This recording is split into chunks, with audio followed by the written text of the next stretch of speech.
মাত্র 4 মিনিটের ব্যবধানে বদলে গেল সম্পূর্ণ গল্প। রিয়াল মাদ্রিদ ও বায়ার্ন মিউনিখের ম্যাচে 85 মিনিট অবধি বায়ার্ন লিড ধরে রাখলেও শেষ হাসিটা হাসল কিন্তু রিয়াল মাদ্রিদ। রিয়াল মাদ্রিদকে সুযোগ দেওয়ার ভুল করাটা অপোনেন্টের জন্য সবচেয়ে বড় ভুল। বায়ার্ন সেই ভুলটাই করল। এদিকে রিয়াল মাদ্রিদের পারফরমেন্স ছিল টপ নচ। বিশেষ করে ভিনিসিয়াস জুনিয়র অপ্রতিরোধ্য ছিল গত ম্যাচে। বায়ার্ন লিড নিল। নায়ার বিগত 4-5 বছরে বেস্ট পারফরমেন্স দেখিয়েও তুখেলের একটি ভুলেই ম্যাচ হারতে হলো বায়ার্নের। তবে আজ আমরা মোট 3টি বিষয়ে কথা বলবো: ভিনিসিয়াসের পারফরমেন্স, তুখেলের গেম ম্যানেজমেন্টের সমস্যা এবং রেফারিং ইস্যু। তো চলুন শুরু করা যাক।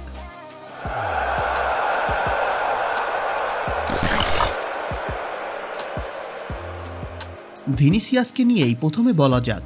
বর্তমানে সেরা 3টি স্টারের মধ্যে এমবাপ্পে এবং হাল্যান্ডের মধ্যে চ্যাম্পিয়ন্স লিগের বিগ ম্যাচের কন্ট্রিবিউশন নিয়ে প্রশ্ন তুলছে সবাই। এটা স্বাভাবিক, কারণ তারা কেউই এই চ্যাম্পিয়ন্স লিগ সিজনে তাদের ইন্ডিভিজুয়াল পারফরমেন্স দিয়ে দলকে জেতাতে পারেননি। কিন্তু গতকাল রাতে ভিনিসিয়াস এক কথায় অপ্রতিরোধ্য ছিল। বর্তমানে বিশ্বের সেরা ডিফেন্সিভ খেলোয়াড় জোশুয়া কিমিককে ভিনিসিয়াস নাকানি চুবানি খাইয়েছেন। ভিনিসিয়াসের সকল প্রচেষ্টা ডিফেন্স অতিক্রম করলেও নায়ারের কাছে সবই যেন আটকে যাচ্ছিল। চ্যাম্পিয়ন্স লিগে এমন স্টার পারফরমেন্স সেই মেসি রোনালদোই করে গিয়েছিলেন। ভিনিসিয়াসের নিয়ে যতই সমালোচনা করুন না কেন, গতকাল রাতের ম্যাচ যে দেখেছেন স্বীকার করতেই হবে ভিনিসিয়াস জুনিয়র বিশ্বের সেরা 3 স্টারের মধ্যে অন্যতম। এবার কথা বলা যাক তুখেলের গেম ম্যানেজমেন্ট নিয়ে। রিয়াল মাদ্রিদকে ম্যানচেস্টার সিটি অবধি খুব সিরিয়াসলি নেয়। সিটি বর্তমানে বিশ্বের সবচেয়ে ডেকোরেটেড টিম।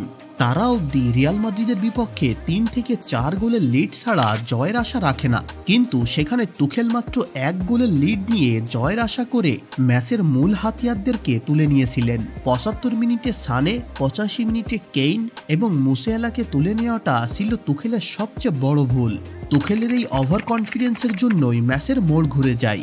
তখন রিয়াল মাদ্রিদ ডিফেন্সের ব্যাপারে আরও আশাবাদী হয়ে ওঠে। রিয়ালের আক্রমণের গতি বেড়ে যায় কয়েক গুণ, যার ফলস্বরূপ তুখেলের হাত থেকে ম্যাচ বেরিয়ে যায়। ম্যাচের মধ্যে রেফারির বেশ কয়েকটি ডিসিশন নিয়ে বর্তমানে বেশ সমালোচনা হচ্ছে, তবে সেগুলো ততটা গুরুত্ব পাচ্ছে না। এটার কারণ হলো ডিসিশনগুলো ভুল ছিল না। মূলত হোসেলুর দ্বিতীয় গোল এবং ডিলিটের শেষ গোলটি নিয়ে। প্রথমেই হোসেলুর শেষ গোল নিয়ে কথা বলা যাক। টিভির ক্যামেরায় বাঁকা অবস্থাতে রুডিগারকে অফসাইড মনে হতে পারে, কিন্তু ভার যখন অফসাইড লাইন টানলো তখনই রুডিগার অনলাইন ছিল। এরপর হোসেলুর অবস্থান। হোসেলুর সামনে বায়ার্নের খেলোয়াড় ছিল না, তবে হোসেলু বলের পিছনে ছিল। রুডিগারের পায়ের বলের অবস্থান হোসেলুর থেকে এগিয়ে ছিল, যেজন্য মাদ্রিদের দ্বিতীয় গোলটি গণ্য হয়। ডিলিটের শেষ গোলটি নিয়ে কেন কোনো কথা বলা যায় না সেটা বলি। এমনকি ডিলিটকে একটা হলুদ কার্ডও দেওয়া উচিত ছিল। কথাটা শুনে অবাক লাগাটা স্বাভাবিক এবং এন্টি মাদ্রিদ সাপোর্টারদের গায়ে আগুন লেগে যাওয়াটাও স্বাভাবিক, কারণ রেফারি অফসাইডের বাঁশি দিয়ে দিয়েছে। সেখানে মাদ্রিদ থামলেও বায়ার্ন থামেনি। ডিলিট শট করে গোল করে। যেখানে লাইন্সম্যান অফসাইড ডেকে দিয়েছে সেখানে খেলা চালিয়ে যাওয়াটা উচিত না। লাইন্সম্যানের ভুল হতেই পারে। এখন এটা অফসাইড হয় কিনা, ভাইরাল পিকচারে এটাকে অফসাইড মনে হচ্ছে না, কিন্তু রেফারি হয়তো পাসের আগের পজিশন গণ্য করে অফসাইড ডেকে দেন এবং তিনি এ ব্যাপারে কনফিডেন্টও ছিলেন। কিন্তু ম্যাচের শেষে তিনি ডিলিটের কাছ থেকে ভুলের ব্যাপারটি স্বীকার করেন। তিনি আগে বুঝলে হয়তো ডিসিশনটি ভারের কাছে যেত। কিন্তু এখানে একটা বিষয় বলা উচিত, ভুল ডিসিশনের ব্যাপারে শুধু বায়ার্ন ভুগছে তা কিন্তু নয়। নাচোর প্রথম গোলটিতেও কিমিক যে অভিনয় করেছে তা কিন্তু বোঝা যাচ্ছিল। সাধারণত কর্নারের সময় এমন পুশ থাকেই। এটাকে ফাউলের ভেতরে নেওয়াটা রং ডিসিশনের মধ্যে পড়ে।